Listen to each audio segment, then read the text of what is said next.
網絡上一條周星馳御用配角如花演者中風叉叉家半身失語嘅消息，惹咗好多人關注。話晒咧都係幫咗好多人成長過程嘅一啲地方。雖然呢個地方記憶唔係都係純大好嘅，如花確實中風，話晒年屆60，不過唔係而家，而係發生喺2020年。消息爆出之後，佢同佢團隊好快喺社交媒體上做出嘅回覆：我會加油恢復，早日返熒幕前，大家掛住感恩。趨向以數風流人物，歡迎無益香江。跟住仲就冇了解下李健仁嘅傳奇人生。一提起如花，相信大家腦海度就浮現出個挖住鼻孔嘅醜女形象。佢係如花兒響朵，都係如花禁錮嘅自己嘅後半生。對此，佢又坦言想打周星馳，因為當初飾演如花完全係周星馳嘅一場騙局。但佢又話好多謝周星馳，個角色就俾人記住佢半生。時間翻年夏天，聖瑪利奧中學呢日兩個兒童嘅學校相遇。一個出世於香港嘅貧困區，自細就俾人稱之為吊車落尾，性格不聲不響，重帶住啲許自卑，每日只知練功夫，一個中意嘅姑娘都冇。另一個係電影世家出身，老撾為出名影相佬李有堂，外貌神高帥氣，係校隊運動員，受好多女仔中意，次次一出場就有武礦妹驚呼與高富帥。高富帥係李健仁，另一個係周星馳，因為年紀一樣，兩個人喺初二嘅時候俾班導安排成同台，兩人家境差距太大，計正唔會係好朋友，但係因為都中意電影，反而一見如故。平時喺堂嘅時候，兩個人成日結伴到尖沙咀的士高玩耍，又識咗一位唔多講嘅兒童，佢係梁朝偉。彼時三個人好好嘅朋友，都有住演員夢，但最有可能實現呢個尾站，唔怪得係李健仁。李健仁事後佢完全睇唔出周星馳有表演怨婦，佢比較沉默。反而係我更加幽默嘅，佢私下一啲都唔搞笑。李健仁憑住老豆嘅優勢，好快就喺片場擔任場記、影相助理等做嘢。而周星馳同梁朝偉當時都一無所獲。可李健仁老豆唔願意咁做電影行業，咪喺轉攻足球，朝住職業運動員嘅方向進發。到1982年，李健仁阿爸又驚仔受傷，俾佢轉為做餐飲。佢做咗幾年就做到 CEO 嘅位置，管理3間餐廳，生意好到爆，每個月收入5萬蚊。而此時梁朝偉啱啱喺 TVB 演藝培訓班嶄露頭角，周星馳靠做430穿梭機主持月入2000，李健仁嘅收入係周星馳嘅25倍。但係即便喺李健仁同周星馳仍舊毫無嫌隙，經常一齊出去玩。不過風水輪流轉，憑借1990年賭聖上畫票房突破4000萬，28歲周星馳開啟個新時代，成就開始超越李健仁。李健仁見昔日好友嘅意氣風發，都萌生咗重返電影圈嘅睇法。但無奈嘅係離開太耐，翻嚟揾唔到自己嘅位置。正李健仁猶豫使唔使轉型嘅時候，周星馳打嚟電話問李健仁係咪到過北京。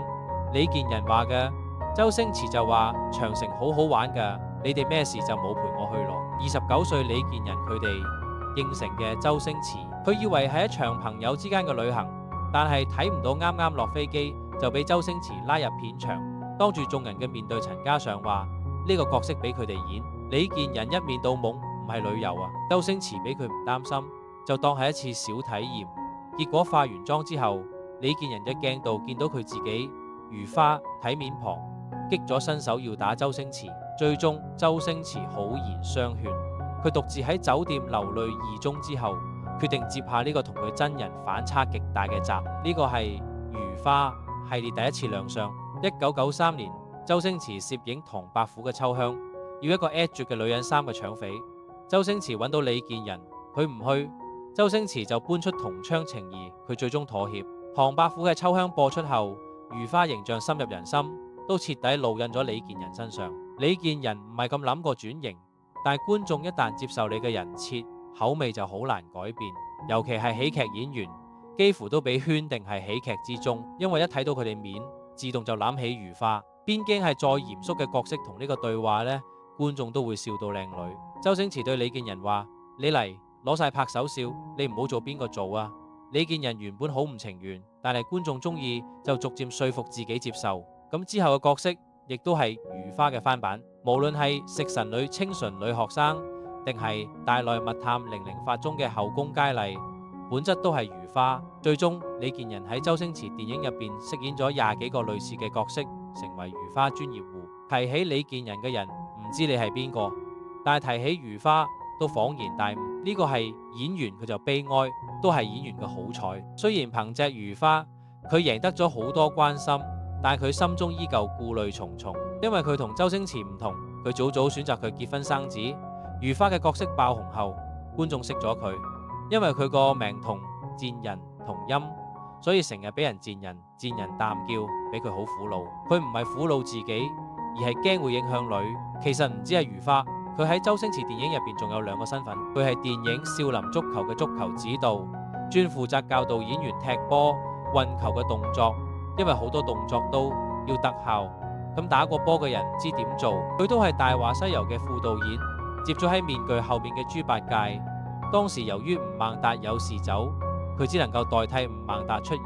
喺盛夏要戴住頭套演10幾日，而且最終功勞全歸吳孟達，唔會出現嘅演員表裏，但係佢仍舊同意。一方面係夠長，另一方面淡係咁少有啲唔係如花嘅角色，佢好珍惜。周星馳電影中係有好多綠葉嘅角色，佢哋或者係演一個小角色，或者係演一個雜，如李健仁，都如石榴姐、苑瓊丹，但實際上佢哋並唔係天生嘅雜。李健仁係電影世家，180嘅身高，就係後生陣3人得中嘅高富靚仔。苑瓊丹嘅顏值都絕對唔低，如果唔扮醜，話唔定都可以嘗試絕代美女咁樣嘅角色。只係都要有人嚟犧牲，都要有人甘當綠葉，就同當年嘅星女郎最終個個都離開嘅周星馳一樣。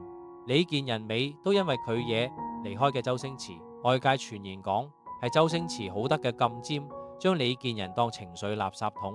李健仁賭都唔嚟，話佢同周星馳係夫老妻嘅關係，有時就得冚住大家嘅情緒。我哋14歲陣就識咗，唔會咁拘執。